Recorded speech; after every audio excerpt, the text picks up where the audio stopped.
பெண்களுக்கு பாதுகாப்பு அது கன்ஃபார்மாக இருக்கும். கரப்ஷன், லஞ்சம் இருக்காது. ஆனால் அது ஒழிக்கிறது கஷ்டம்னு அவருக்கும் தெரியும். அது லேட் ஆகும். இப்போ சொல்கிற விஷயம் எல்லாமே லேட் ஆகும்.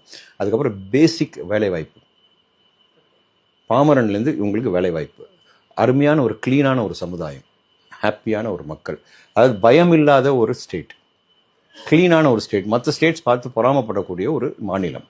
ஸோ இது வந்து பண்ணுறது சாதாரண விஷயம் இல்லை. இது எவ்வளோ வருஷமாக இந்த கட்சிகள் இங்கே இருக்குது, எவ்வளோ வருஷமாக இருக்குது. எப்போ வேணால் இதை பண்ணியிருக்கலாம். இப்போ நான் பண்ணுறேன் அப்படின்னு ஒரு மனுஷன் வரும்போது அவரை ஃப்ரீயாக விடணும்.